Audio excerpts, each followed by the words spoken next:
And now, here's your host of Shaping Success, Wes Tankersley. What is up, everyone? Welcome to Shaping Success. I'm your host, Wes Tankersley. Today we have a special guest with us. His name is Bob Marshall, and if you have checked out One Drink Wednesday, he's hopped on with Jay and myself a couple times. Today we're going to chat with Bob about his Bob Chat podcast and what success looks like for him. What's up, Bob? What's happening, man? What's going on, Mr. West? How are you? Good. So I'm excited to be here. Yeah, it's awesome to get to chat with you a little bit more. And you know, Jay and I do this One Drink Wednesday, and you were on Jay's podcast, and I thought, hell, let's have you on. Let's have you share your story. My show is based on what success means to everyone, and it's different for each individual. And we'll talk a little bit about that. But let's get to know you a little bit. Can you tell us a little bit about kind of where you grew up, where you are, and those types of things? I live in Canada, the Great Wide North for a lot of listeners. I'm sure they know where that is. Hopefully, anyways. So I grew up in London, Ontario. We're about 2 hours north of Detroit. So a quick little tour over the border there. Pretty much lived here my entire life. Gone a lot of places, but never really strayed too far from home. But I'm a father of two. I got twin boys. I got a beautiful wife. Don't unfortunately own a house. We were talking about that before the show started. The housing market's a little bit crazy, but I got a dog, cats, wife, two kids. One of the hottest podcasts on the internet, obviously. So living the dream, man. Speaking of hot, it was hot this week. It sounds like because you get a little hot sauce action going on, right? Yes, yeah, we did. We did a little hot ones Bob Chat take. So it was always trying to make content, always trying to connect with people and network, and that's why I'm excited to be here. We only met briefly on the One Drink Wednesday, but obviously hit it off right away. Of course, Yep. Great people. Great people know who great people are. So Exactly. I'm excited to be here, man. I'm excited to be on the show, and hopefully I get invited back after this is done. Oh yeah. Hey, so why don't you tell us a little bit kind of about like growing up and things like that? Did you play any sports? Did you have any influences? Those types of things. What was young Bob like? Oh, young Bob. Young Bob has ADHD and didn't want to take Ritalin. So young Bob got himself in trouble quite a lot. But as far as sports go, I played hockey like every other Canadian kid did. I mean, we basically come out of the womb holding a hockey stick. That's kind of a requirement. If not, they give you one when you leave the hospital. Hockey. I got into skateboarding for a long time. Really big skateboarder. Unfortunately, my body doesn't allow me to do that anymore. I think it's all the beer and the children. They kind of suck the life out of you. So. But growing up, I'm not gonna lie to you and tell you that I had the best childhood. But my parents got divorced when I was about 2, so I don't really remember them being together. Lived with my mom for a long time. Got to a point where I was such a bad kid, I got sent to live with my dad for a little bit. Then I got sent back to live with my mom, and then by the time I was 17, I got kicked out of the house.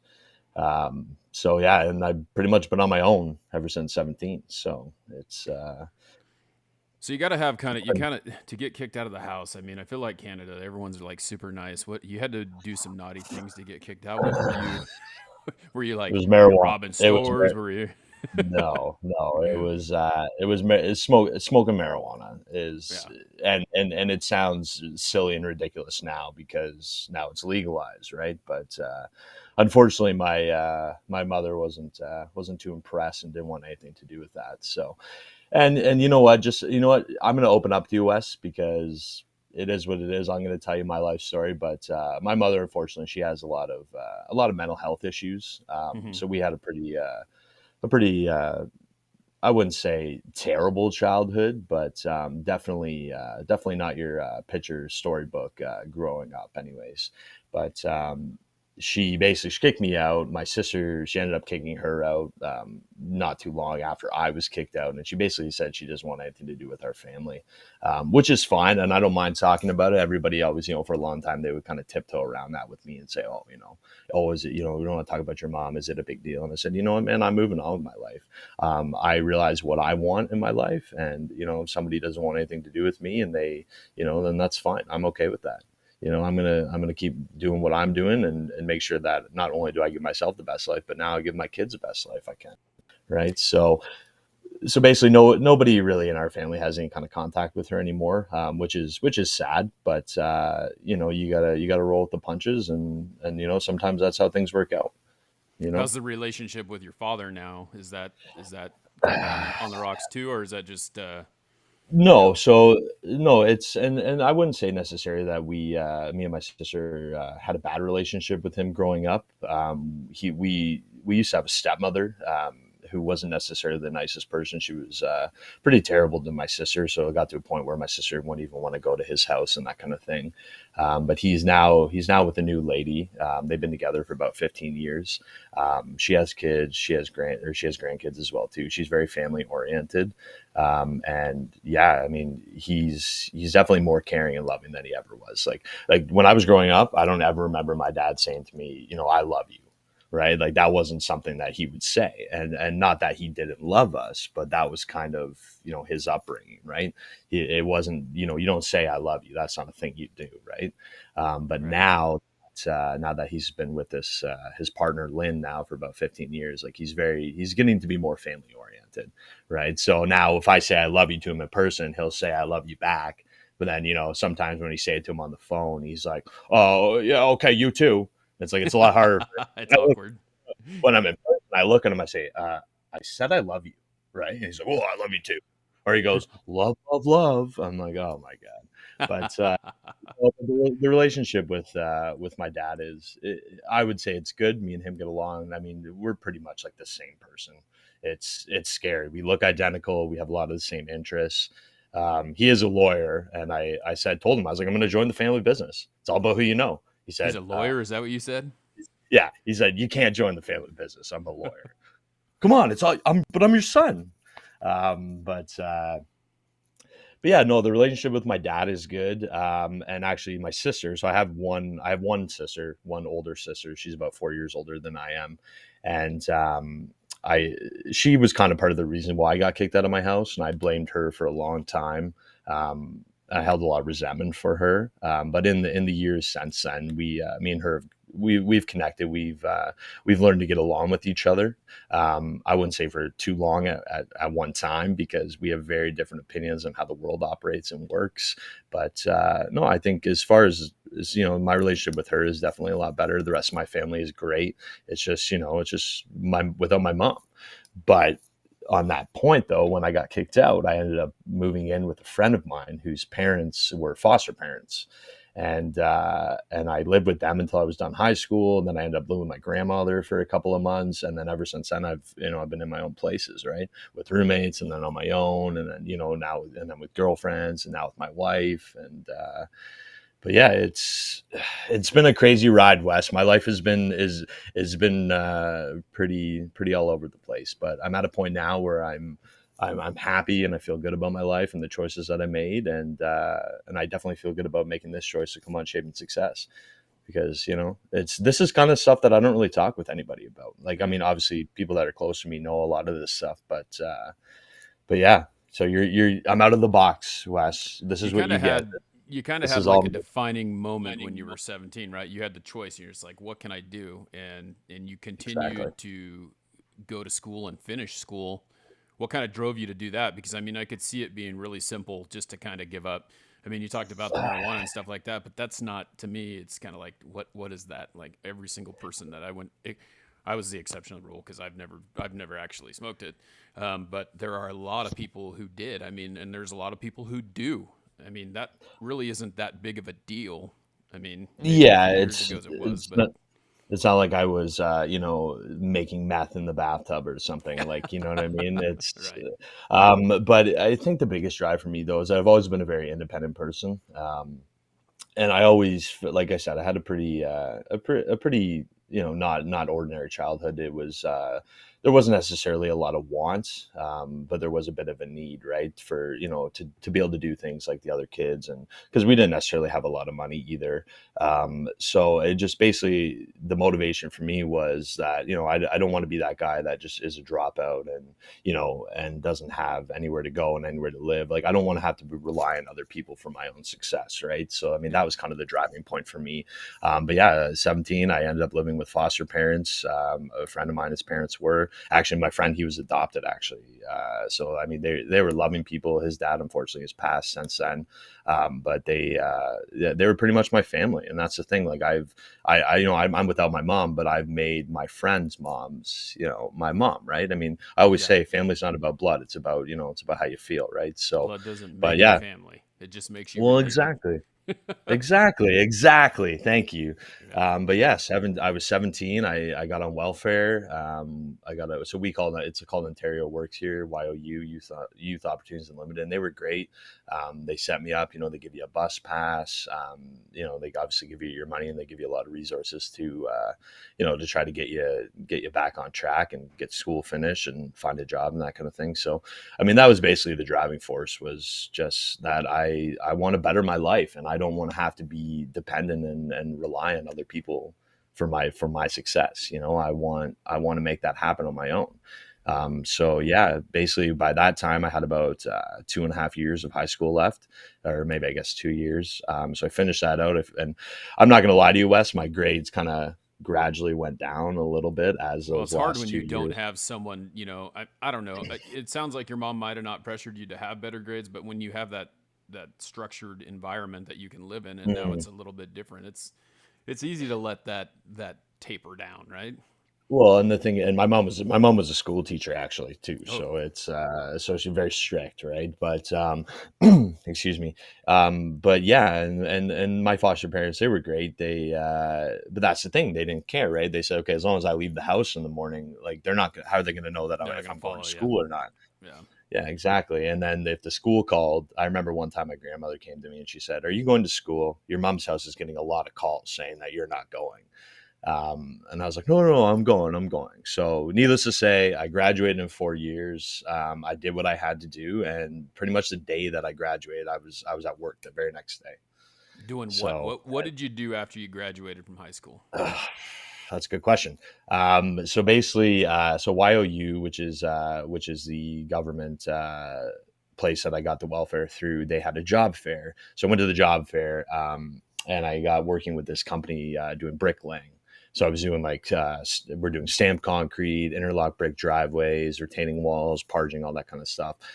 So grueling work for a 17-year-old, or 18-year-old, I guess, at that time. But it was nice. It was good. I met a lot of great guys doing that. And the beauty of it too is that the government, because I did it through the program, they were going to be paying my wages. So my boss, like, he would be like, "Oh, you can work as much as you want," because he's like, "I'm not paying you anyways." Yeah. So More it hours. was great. Yeah, so I was able to work as much as I could, pretty much all the time. All my other friends were like, "Oh yeah, we just graduated. Let's go drinking and let's go do this and that." I was like, "Dude, I got to go to work because like, my welfare is going to run. Like, they expect me to get a job and to start making my own way instead of relying on the assistance, right?" So it was tough. I did that. Well, that would have been in June is when I would have started, because the school year here ends in the end of June. I don't know how it works down there, but Yeah, it's all basically over then the we have, place. yeah, because then basically we have July and August is our summer months here, and then so everything starts up in September, and then come November, you got a foot of snow, if not more. So Oh, it's, jeez. I mean, yeah, well, that's the thing, right? So seasonal work like that it's very time sensitive, right? So I did that until about November, and at that point I was living with a friend of mine and his girlfriend, and that didn't really work out. Not that me and him didn't get along, but you throw somebody's girlfriend in the mix, it got a little sticky and hairy there. But Oh yeah. so I did that, and then it's about, you don't realize how crazy my life has been, Wes. Like, we're opening up a can of worms here. You Well, want me to let's keep talk about going? how we're not going to go super crazy, but let's talk about how old Okay, you okay. are. So let's talk about that. You're how old? I'm gonna be 30 on October 2nd. So Okay, so we have kind of I'm like we're talking from I'm like a 12-year timeline here, pretty much. pretty much, yeah. I'm running on fumes in my 20s here. So we're You're getting almost we're there. getting pretty close to being done. Yeah. Yep. So you did some manual labor, which I did the same thing. Like I changed tires for 11 years before I actually went back to college and got a couple degrees, and then I did that for 4 years, and I was like, I'm done. This is stupid. Teaching was dumb. But okay, so brick, you did a little bit of masonry. It sounds like brickwork, and then that kind of went to where? What'd you do after that? What'd you decide? Because we talked about, like you said, you're going to work in the family business. Your dad's a lawyer, but you're not a lawyer, right? No, no, no, no, no. Okay. That was a joke, and Yeah. that was kind of a segue to the next thing. So actually, my grandfather owned a rental business for years and years, like renting machinery and tools and bobcats, augers, all that kind of stuff, right? But they also owned a fastener wholesaler business as well. So like selling nuts and bolts and that kind of thing. So it got to a point, I guess, around, I would say 2011, my dad decided to step back from his practice and he invested a bunch of money into my grandfather's business. They bought up a co-op store. They ended up selling the rental business. So basically I'm trying to think of what, like, I don't know if you guys have like home hardware. Like what's your, if you want to go down to the hardware store and get a Yeah, spark plug or a it's like fuse, home. Well, there's a couple. Like I don't know. So okay, my grandfather owned a let's say hardware like a, store. He owned an Ace yes, hardware okay. store, and he had Ace Hardware. everything. Yes. Yeah. So Ace So Hardware. So basically we were True, TRU, and actually I believe they got bought out. A lot of those are Ace Hardwares now. So in the last okay. like 6-7 years, they were bought out by Ace Hardware. But basically, so we owned like an Ace Hardware, and then we were a fastener wholesaler. And my dad put in a whole bunch of money into the business, and it was kind of, the idea was that me and him would come in, and then when my grandfather was done with it, we would take over it, and it would kind of be like, keep it in the family and be a lifelong business. So I went and did that, and I did that for about 4 years, until unfortunately it came the time when my grandfather decided that he wanted to step back from working, and my dad wanted to right out buy the business from him. But probably, Wes, money and blood don't really mix very well, Yep. especially when there's two businesses and a corporation involved. So basically what happened was, my dad decided to leave. He went back to being a lawyer, and I don't think he's mad about that, because the guy probably makes 400 grand a year now, which is far more than we would ever have made at our business. But then it got to a point where the business kind of just dissolved. I stepped back, and because once my dad left, it was all this responsibility was put onto me, and I could see that they wanted to sell anyway. So we just came to an agreement and said, okay, that's it. I'm going to go. Um, well, I'm not going to lie to you. It wasn't necessarily an agreement. It got to a point where they were like, okay, that's it. We're done. And I didn't want it to be done. So that kind of Yeah. created some animosity between me and my grandfather and my grandma. And we actually didn't end up seeing each other for like 3 years because of that. And they said they would never speak to my dad again after that happened. So then what happened though is I don't know if you can see that, but I became a Freemason. Oh yeah. Yeah, so I became a Freemason. I'm actually the sixth generation of my family to become a Freemason. I didn't know that was a And thing in Canada, because we've actually had. I didn't talk to Jeej Wiles about it, but he was on One Drink Wednesday, and I've interviewed him as well. But he's a Freemason. He didn't talk about it very much, but he's been on we're not podcasts where when he talks, we're not like you allowed to said, talk about it, Wes. We're not allowed to it's like talk Fight about it. Club, Okay. huh? Yeah, somebody's gonna knock on your door in about 10 minutes, and they're gonna say, hey, no, no, no. Okay, Um, we'll stop. Yeah, but basically, so the family business fell apart, and then it created a lot of animosity between my grandfather and my father, and me and them too. It took me a long time to kind of forgive everybody for that, but I'm at a point now, Wes, where I don't want to hold on to resentment. I don't want to have any kind of those. I don't want those feelings for anybody. I mean, Right. I want to live my life to the best of my ability, and if somebody burns me, then you know what? I'm not going to get mad about it. I'm going to move on. If you want to treat me bad, then okay, see you later. I'm not going It's to a worry lot about it. about like what you can control. You can't control what other people do, but you can control how you react to it. And I've Oh, 42 100%, years old, 100%. man, and I'm still working on that. So it Well, never goes you look away. great. You look great. Do you Thanks. work out? No, you can't see me Okay. from the shoulders down. Yeah, that's why I don't do a lot of video Bob chats either. Yeah. So. I feel you. Um, We're all insecure in our own ways. Yeah, no doubt. But yeah, so then I became a Mason, and the idea. So I'll give you a little. I can't tell you too much, Wes, but the idea Yeah. about Masonry is that if you have a problem with another Mason, either you leave it at the door or you don't come inside. Right? There's no conflict. There's no hostility between anybody in the lodge. It's a sacred ground, right? Right. So when I became a Mason, it was like the first time my grandfather and father had seen each other in like 6 years, and I brought them together. And now with my kids, like we all get together. We did like a 4-generation family photo, like all this stuff. So, but That's yeah, awesome. so basically, I think that would bring us up to about 2014 is when I left the store, and then I got a job at a pipe factory, and that's where I work now. Still work there, almost going on 10 years now. So. A pipe factory. So what kind of pipe? What are you doing? You building pipe? What are you doing? Okay, so well, I'll give you. We're not the brand name, but have you ever heard of Big O before? Like Big O pipe, like the black pipe you see people put like field tile, like or Okay. people will put it on the end of their eaves trough, like the black round pipe, like on the end of eaves troughs. What's an It's like it's I don't know what that word is, so you're gonna have to tell me what that is. An eavesdrop. What is that? like on the side of your house that the rain hits your Oh, roof and okay. goes down So gutters. gutters. Sorry, it's That's an what we call yeah them we call here. So okay, I got you. I know what gutters are. okay. Sorry, a gutter. We call them eaves troughs. Okay. Yeah, And so, don't ask me why.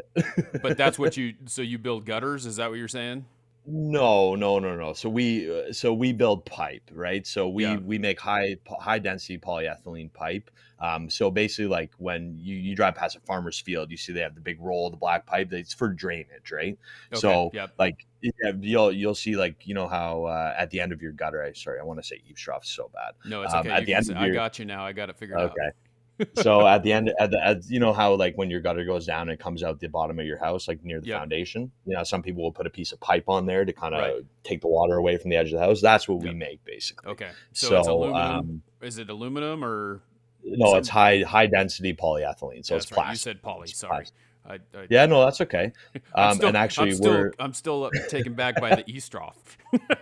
oh yeah, oh dude, it's so many things that you don't think about, right? That Yeah. we say differently than you guys say differently, and And yeah, it's I know. not I'm that sure. far away, so it's kind of weird. No, no, I no. mean, It's essentially, like you said, you're 2 hours from Detroit. I picture you in Detroit, except for every once yeah. in a while you say something that's just like, sorry. I mean, Yeah, sorry, bud. you throws in there. So, oh, Yeah, I'm unapologetically polite. So yeah. So do you? No, it's all good. So do you build? Actually build the pipe, or what's your job in there? so we're a manufacturing facility. So I started out there as like they call it a DST, a downstream technician. So basically, your job is to they put the pipe on big coils, right? So your job is Uh-huh. basically to just to wrap those on coils, tie them off, get them ready to be sent out. Then I became a material handler. So we deal with like a lot of raw material, like plastic pellets and stuff. And I had a whole lot of forklift experience from working at the store. Like I've been driving a forklift since I was like 10 years old.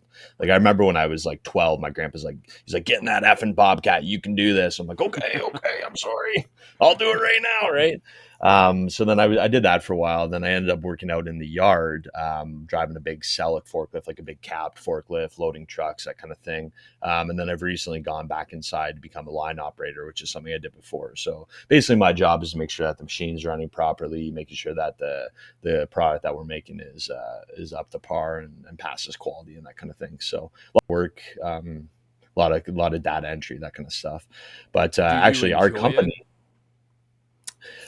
that's a good question. I mean, I enjoy it some days. I would say that the position I'm in now is probably the happiest that I've ever been Wow. working for my current employer.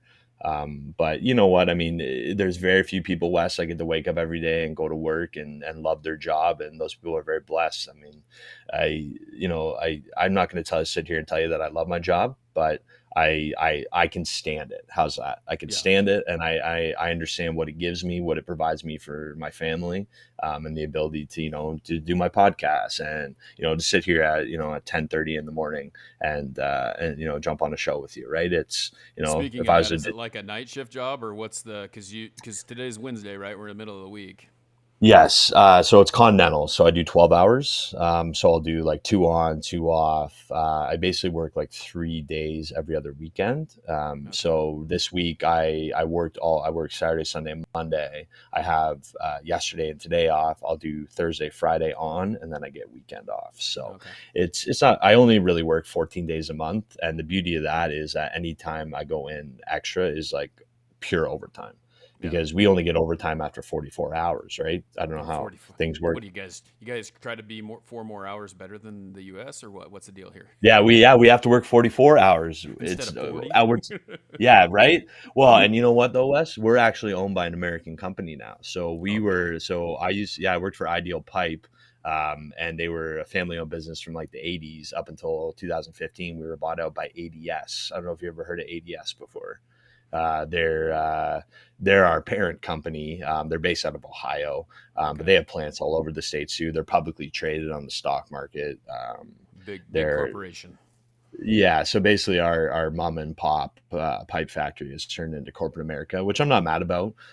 We definitely make more money. The benefits are better. Our pension plan is a bit better as well too. But things operate a lot differently here in Canada. Yeah. Like down in the States, their employees get like stock shares and that kind of stuff. We just have a deferred profit sharing plan. Yeah, those damn Yankees coming in and messing everything up. So, yep. So you guys said call you're us? almost 30, and you have a couple of twins. So obviously you got married and you had some kids, or you don't have to get married to have kids. But tell us a little bit about that. Yeah. This is a legally binding agreement. You know that, right? Yes, I got one too. Yeah, Yes. this So reverse stuff is crazy. yeah. Oh my God, she can't take half my stuff, right? That's crazy. I owned this before we got together. Come on. Shit. Yeah. So my wife's name is Delissa. So we met. We met probably about 4 years ago now. So we were together for about 3 years. And then it was, I'm not gonna say like it wasn't an accident, it wasn't a mistake, but it was definitely an unplanned pregnancy. So we found out that she was pregnant. And I'll tell you a quick story about when we went in to get the ultrasound. So this is before we knew they were twins, right? So Yeah. so I walked, Shit. so, I can only and it imagine. was, oh, dude, it was during COVID, right? So, so she's in for the appointment, and they were like, "Oh, I had to wait out in the car because I couldn't go in because of COVID, right?" And it's like a Right. medical facility and everything. And then she calls me. She's like, "Yeah," she's like, "They told me to tell you to come in," and I was like, "Oh shit, what's going on?" Right? Like I was just waiting for her to come out. We were gonna drive home, whatever, right? So I was like, "Oh no, okay, something's wrong," right? So I go in there, and she's all worried because they hadn't shown her the screen yet. And then as soon as I walk in, the lady flips the screen around. She's like, "Okay, here's baby one, here's baby two," and I'm like, "What?" I'm like, "What? Are you serious?" She's like, "Congratulations, you're having twins." I'm like, "Oh my God, dude." I was like, I went out to, she was going to be a minute. She had to get, I was like, I'm going to the car. I like sat in my car. I'm like, oh my God. Oh my Chain God. smoke Oh my 10 God. cigarettes. Oh yeah. Well, yeah. I stood outside of the car and smoked because my pregnant girlfriend was getting in the car. No But, shit. dude, it was like hitting a brick wall. I was like, oh my God. I was like, you find out you're going to have a kid. You're like, okay. And then you're like, oh, now you're psyched. You're having 2 kids. Yeah. So, it was crazy, man. It I was, can only and imagine then because I think that how old are they? 7 months? Is that what they are right now? they're going to be a year old in 1 week. Oh, they're okay. June So 15th. my son is 5 months old a couple days ago, and when I found out, it was just kind of like a different reaction than the first one because we have an 8-year-old too. And the So yeah, there's first a one, I bit of was a like, gap there, right? yeah, I was all wrecked for the first one. Second one comes around, my wife was wrecked, and then she's like, I'm pregnant, and I'm like, okay, what do we do? What are we Yeah. gonna do? We're gonna 9 months from now, we're gonna have a kid. Oh my So, God. different reaction the second time around, But it's like if you're be lucky. There's two things I could say. One, twins probably suck because doing double the trouble is we've thought about that the whole time. We're like, this is what's going to happen to us. We thought he would be a twin, but luckily it wasn't, because I'll tell you what, 8 years later, like if you have another one like later, if you're going to have more, do it now. If you're not, go get fixed. Because Yeah, I know. when you're 41 years old and you're having a baby that's 8 years later, it's an awakening. Or, well, Really you're puts. awake. I mean, I'm sure you're awake a lot with twins, but man, I'm exhausted. Can you not see the bags under my eyes? one for each kid. Yeah, it was a lot. It was a lot. And then so we weren't married at that point. And then we didn't get married until after the boys were born. And it wasn't because of the kids. It was because we loved each other and we knew that we loved each other. And now that we had these two beautiful sons, we're like, you know what, let's we all want to be a family. We want to be a real family. And that was kind of the reason for us to get married, because we loved each other. It wasn't because of the kids. Yeah. People are like, oh, why'd you get married? Because you have kids now? I'm like, no. I was like, I know lots of people that have kids and aren't married. It's because we want to be together. We want to, and we got married at the courthouse. We didn't do a big fancy wedding. We got one of my best friends, Jacob, and his girlfriend Ashlyn. They're the godparents of our kids. They came down as our witnesses. We weren't allowed more than them because of COVID. We had grandma watch the boy, my wife's mother and sister watch the kids. We went out for lunch, got some champagne, ate crab cakes, just had a nice wedding day. I was pretty drunk on my wedding day, so it doesn't surprise me. Yeah, but there was no happy ending, because we were still getting over the fact that we had two kids. So yeah, for sure. I'm trying to keep it as PG as possible. You're good. If anyone listens to Bob Chat, we really just we don't care. We say whatever. Yeah. So it's I got a little foul mouth too, and if you got to use it, it's fine. It's all right. We'll just put it on the explicit lyrics in the. Okay. Okay. Well, when you come on Bob Chat, I want guns blazing. Whatever you got. No, no hold. No holds bar. Yeah. So can you? Just we're getting close to running out of time here, but real quick, I just want to ask you, like, what do you do differently with your kids than what your parents did? I'm assuming that you learned a lot of great lessons with, mom and dad having such a rough childhood and raising you. Do you do anything a little bit differently? Do you think about some of those things when you're having those moments with your kids? And you know what? I think I do. I learned, and my grandmother, she raised us quite a bit when we were growing up. I learned a lot from her, sweet lady. But I think, and actually this reminds me of a conversation I had with my sister, actually right before the boys were born. We were talking about our mom and how, like, the lack of a relationship and that kind of thing, and how we both kind of moved on from that. Like, she's gone to a lot of therapy and that kind of stuff for it. I've kind of just self-medicated and moved on in my own way. But yeah, we were talking about that, and I think that I'm definitely going to draw on a lot of my experiences. And at the end of the day, I just want to give these kids the best life that I possibly can. There's a lot of things that I don't like. I saw my parents argue a lot with each other, even though they weren't together. I never want to argue in front of my kids. I don't want them to ever feel that, they're not safe anywhere or loved or anything like that. I'm going to take my entire childhood. I'm going to just out the window. And I just want to establish a new way of doing things. I feel like, not to say that my parents weren't the kindest and loving people, but I think that they were very detached. And I don't want to call it, like I said, my dad is better now, but I think growing up, my parents were very selfish, and they always put themselves ahead of us.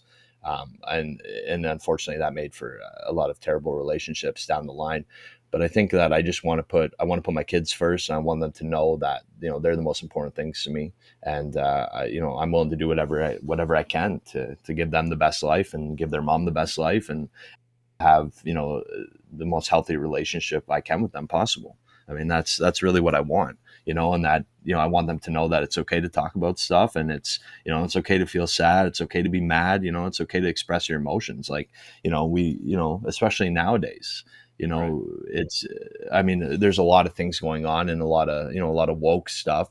But I think what I take from all that is that we're finally have the ability to express how we feel. And, you can talk about your feelings and not be marginalized or discriminated because, be a man, why are you upset? It's like, I'm allowed to be upset. I'm allowed to express emotion. Right. So I think really, I don't know. I'm sorry. I'm kind of getting convoluted here because it's a lot. You're making me think about so many things, Wes. You're Okay. They're only a year old. now. You're in trouble. There's so much pressure on me. Right. But I think at the end of the day, I want to be able to provide my children, the best, healthy, safe life that I can give them, and know that, dad's always here if you need to talk. And if there's no wrong questions with me. You got a question, shoot, that's basically what it is. I mean, it's not easy. You got an 8-year-old now, you got a new baby. Like, it's tough, man. Being a dad is not easy task.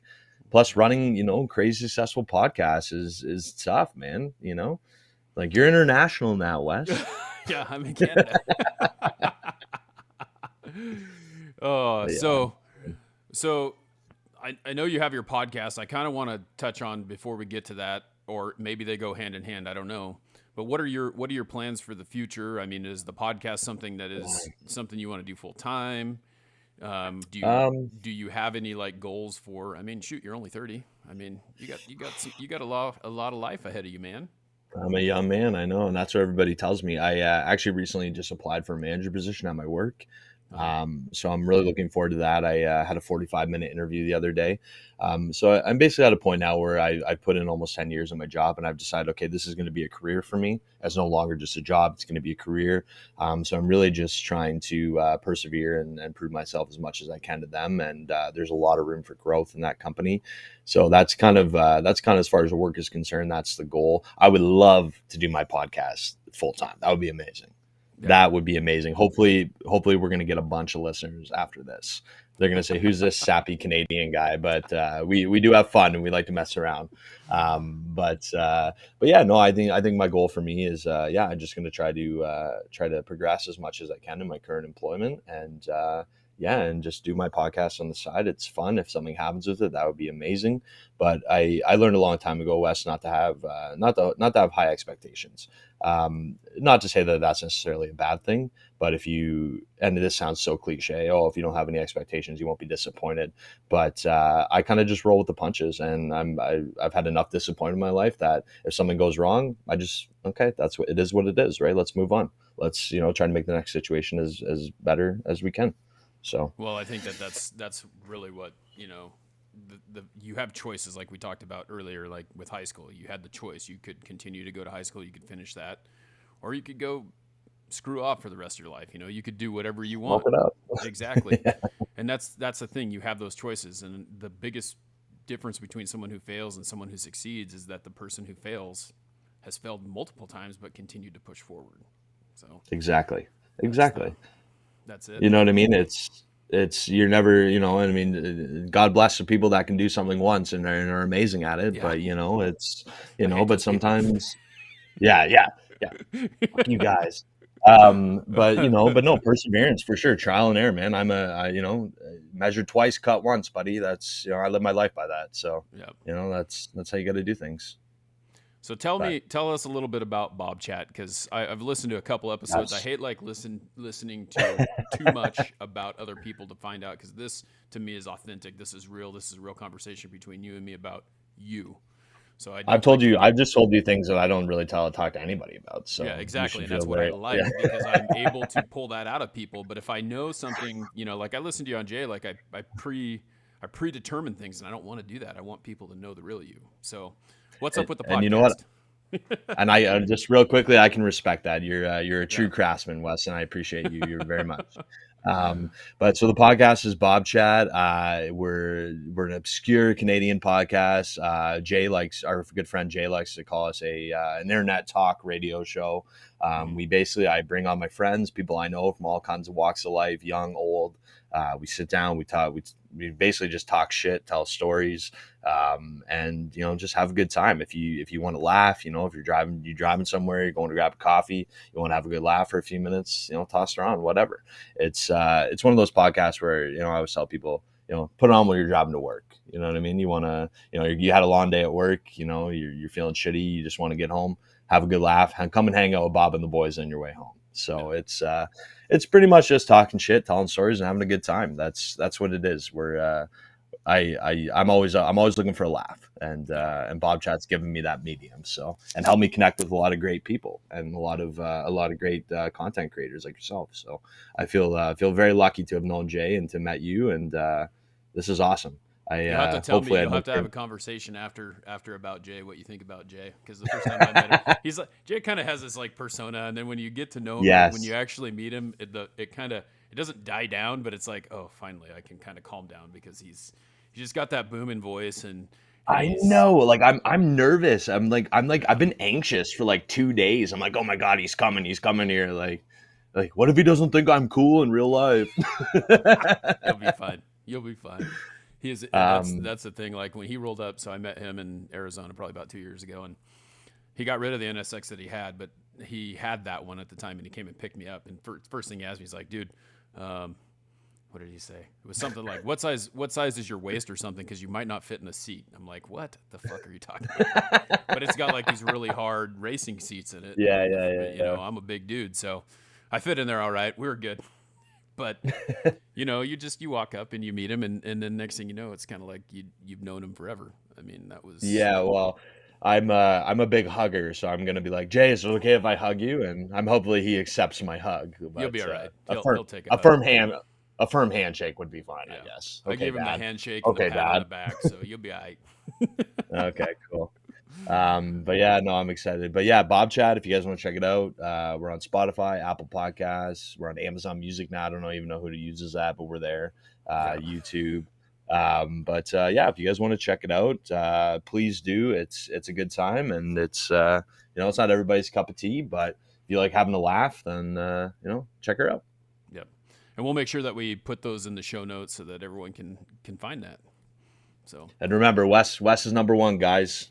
Shaping Success podcast, right down there. Get it. Yeah. This guy's all right. So we've come to where the rubber hits the road, Bob. Okay. We talked a little bit about this in the first attempt, and you're like, success has meant something different to you throughout. So let's kind of get what you mean by that. Tell us.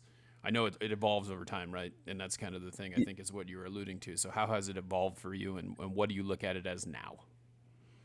So I think moving, like, obviously up until 17, I don't think I really had a sense of what success was. You're a kid, you're kind of just going through the motions, you're hanging with your buddies, going to school, that kind of thing. And then obviously at 17, my life got totally flipped upside down pretty fast. And I think at that point, my sense of success was to be able to provide for myself and to be independent. And that's how it was for a very long time. And, maybe, and unfortunately, maybe in some situations selfish. But I think I've grown and moved on from that. And now that I have my wife and my kids, success for me, really, I put myself secondary. Obviously I still do things for myself, but success for me is providing for my family, but not just that, but making sure that they're happy. If I come home and my wife's in a good mood and my kids are in a good mood and we have everything that we need, that's what it is for me. That's as long as I can provide for my family and give and make sure that they're happy, safe, and comfortable. That's success for me. I mean, it's, I could be digging ditches and shoveling shit. I don't care. As long as my family's taken care of, that's all that matters to me. That's really my success now, and just trying to build my life and make it as good as possible. I'd love to buy a house, but that's totally unrealistic in this Canadian housing market. If no one knows about that, it's unreal. Yeah. Well, we're kind of in the same boat, so I can understand that completely.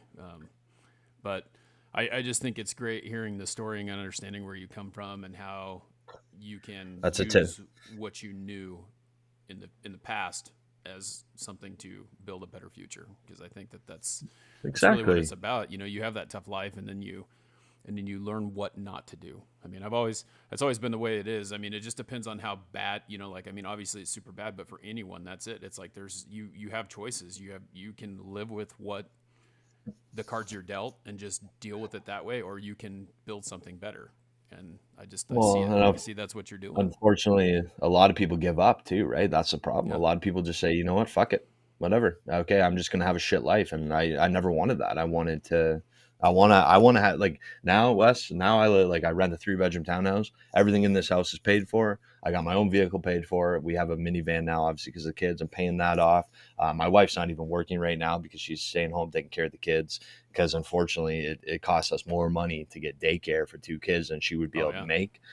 So I mean, we've had to make a lot of sacrifices, but there's really nothing that we want for, and that's success for me. If my family doesn't want for anything, like sure, okay, I got to run out to Shoppers Drug Mart, which is like our Rexall, I guess, or I'm trying to think of what kind of drug marts you guys have there. Yeah. Like a pharmacy, right? Yeah. So like, okay, I got to run out to the pharmacy and I gotta buy formula or diapers and throw it on the credit card. Okay, I'll worry about that later. As long as my family has what they need, then I'm good. That's all I need.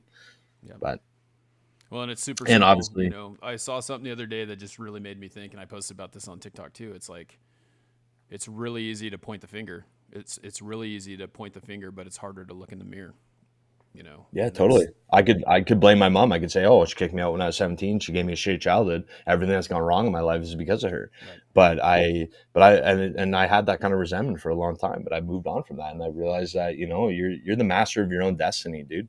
And, you're going to play, and people, where do you place your faith? I place it in myself. If I don't believe in myself, how the heck am I going to believe in anybody else or anything at that? Right. So, I mean, it's tough. Yeah, you're really cutting me deep. You're gonna be thinking all day, man. You're gonna be thinking all day. I like it. I know. I know Jay's. I like to think about it. I like to, dissect things. So, yeah. Yeah. I know Jay's gonna get here, and I'm gonna be like, Jay, hi. It's gonna be a hug and a cry on the shoulder.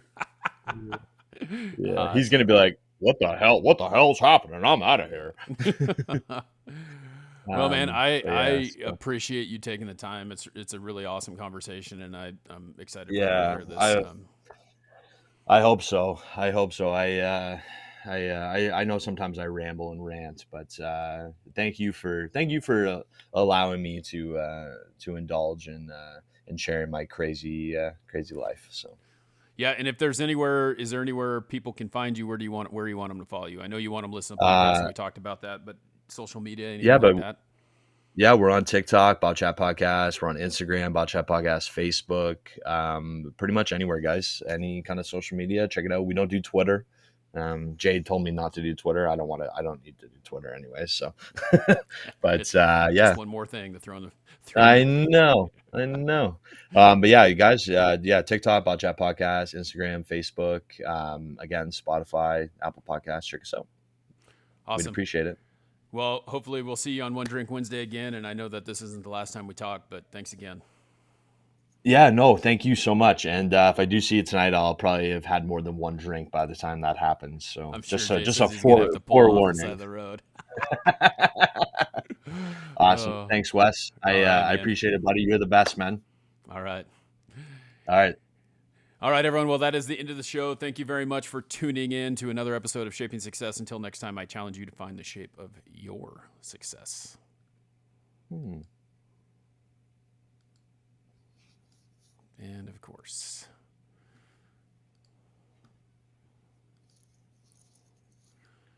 good thing I have a good editor. Who edits your podcast? Jay? He does. Yeah. I pay him in alcohol. Good. Perfect. It's still recording. Why is it still recording?